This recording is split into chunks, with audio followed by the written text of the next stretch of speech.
রাখতে পারছি না, যেমন এখানে এই কারিমুল একটা করার কথা আর একটা নাকি জোর করে আবার নিয়ে যাবে। তো এইভাবে দেরি হয়ে গেল।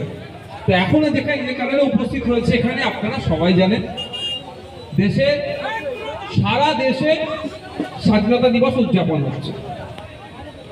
সত্যিকারের কথা, আজকে আমরা গর্ব করে একটা কথা বলছি, আমি জানতাম না, কারণ এখানে আমরা 26শে জানুয়ারি 15 আগস্ট আমরা পশ্চিমবাংলায় থাকি।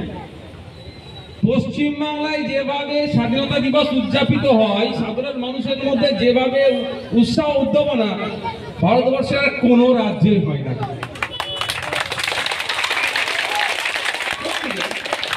একটা অথেন্টিক বলছি, কথা আলোচনা বেশি জানলাম, এটা আমাদের গর্ব করে, কারণ আজ এটা কিন্তু একটা রেকর্ড আমাদের, এটা আমাদের রক্তে বইছে।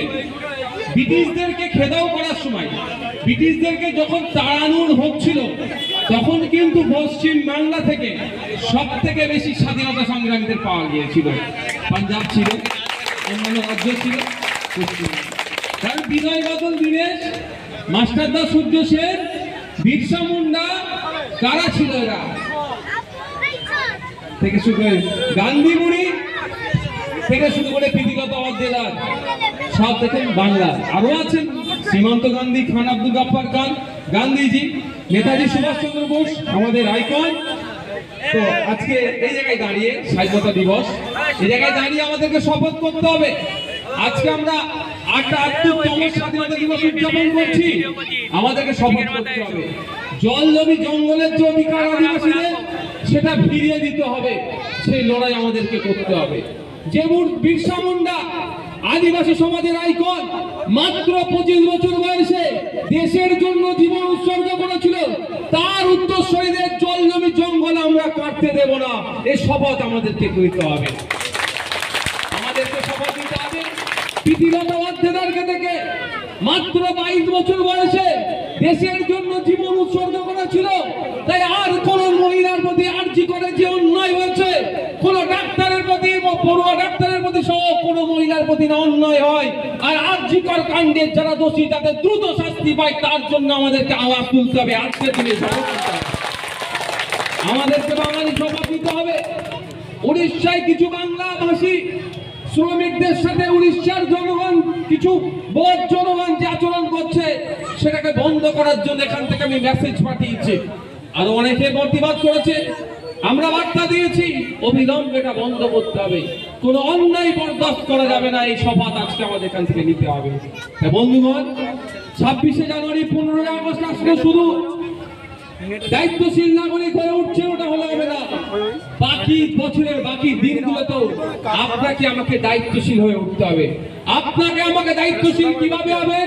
চোখের সামনে যে ছোট বড় অন্যায় হচ্ছে, সে অন্যায়গুলোকে প্রতিহত করতে হবে, অন্যায়গুলোকে রুখতে হবে। আজকে ছোট অন্যায়গুলোকে রোখেন, কালকে এই ছোট অন্যায় বড় অন্যায় পরিণত হবে, এটা আমরা হতে দেব না। রুখবেন কিভাবে? এই বিনয় বাদল দীনেশ, এই বিরসা মুন্ডা, এই আশফাকুল্লাহ, এই আপনার ক্ষুদিরাম থেকে শুরু করে এদের জীবন ত্যাগের ফলে, আত্মত্যাগের ফলে, আত্মবলিদানের ফলে আমরা সংবিধান পেয়েছি। সেই সংবিধানে লিপিবদ্ধ আছে। প্রতিবাদ প্রতিরোধ কেমন ভাবে আমরা করব? গণতান্ত্রিক প্রক্রিয়াতে করব, গণতান্ত্রিক পদ্ধতিতে করব। বন্ধুগণ উপস্থিত হয়েছেন, আপনাদের বলবো একটু প্রস্তুত থাকতে হবে। আজকের এই দিনে বলছি কারণ গত রাত্রে যে জঘন্যতা ও কাণ্ড আমরা দেখলাম আরজি করে, নাকি গুন্ডা মস্তান এসে নাকি আরজি করের হসপিটাল ভাঙাভাঙি করেছে। তাহলে পুলিশ কি করছিল? পুলিশকে সম্মান দিয়ে বলছি, তাহলে রাজ্য প্রশাসনের ব্যর্থতা, ল অ্যান্ড অর্ডার বলে আর কিছু নয়। তখন এমার্জেন্সিতে গিয়ে ভাঙচুর চালাচ্ছে। এমার্জেন্সিতে তো অনেক রোগীর পরিবার পরিজন ওখানে নিয়ে থাকে, তো যারা ভর্তি আছে তাদের উপর অত্যাচার হচ্ছে, এটা বন্ধ হওয়া দরকার। কোন দল করেছে না করেছে তার থেকে বড় আওয়াজ আমরা কি তুলবো? জনগণ যে যে অন্যায় করেছে সে শাস্তি পাক, আর মেডিকেল পরিষেবা দ্রুত স্বাভাবিক হবে। মেডিকেল পরিষেবা দ্রুত স্বাভাবিক কিভাবে হবে? ডক্টরদেরও কিছু ডিমান্ড আছে, যে ডিমান্ডগুলো বৈধ ডিমান্ড, তাই এই ডিমান্ড দ্রুত সরকার পূরণ করবে।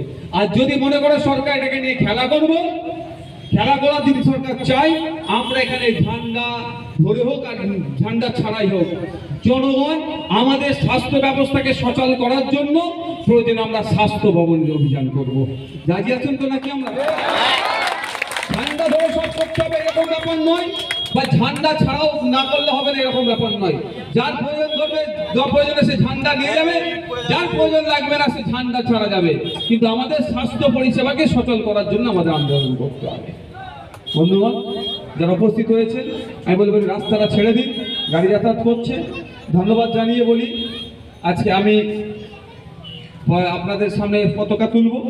আমার সাথে যারা এসেছেন এখানে আপনারা জানেন CISF central industrial security force এর লোকজন আছে। এরা রাত দিন এক করে আমাদের মতো যারা আছেন তাদেরকে নিরাপত্তা দিয়ে যাচ্ছে, বড় বড় ইন্ডাস্ট্রিগুলোকে নিরাপত্তা দিয়ে যাচ্ছে। এদেরও একটা বিশাল ভূমিকা থাকে। তো বিভিন্ন জায়গায় আমি আমার সহযোদ্ধা বা সহকর্মী বলবো না, আমার যারা দায়িত্ব নিয়েছে আমার নিরাপত্তার, তাদের আছে। আমাদের এখানে পোস্ট আইসি উনি আমাদের সাজিদ হোসেন সাহেব আছেন, অনিল চৌধুরী সাহেব আছেন, দিগম্বর সাহেব আছেন। তারা সত্যি ইনারা আপ্লুত শুধু ভাঙড়টা ঘুরেছে, সব জায়গাটা ঘুরতে পারিনি। আগে তো আরো বেশি বেশি জায়গায় যেতাম। যেভাবে উন্মাদনা সে যে পার্টি হোক না কেন, ভাঙড়ে আমি বলেছিলাম 2 বছর আগে, খেয়াল আছে? ভাঙড়ে যা পতাকা তোলা হয় জাতীয় পতাকা পশ্চিমবাংলার কোনো বিধানসভায় হয়নি। আমরা ভাঙড়বাসী তুলছি, এটাই বড় কথা। এই ভাঙড় পথ দেখায়। তো ভাঙড়ে আমার সাথে যারা এসেছেন তাদেরকেও আপনারা মানে কি তাদের জন্য একটু করতালি দেন, তারাও দেখছেন 100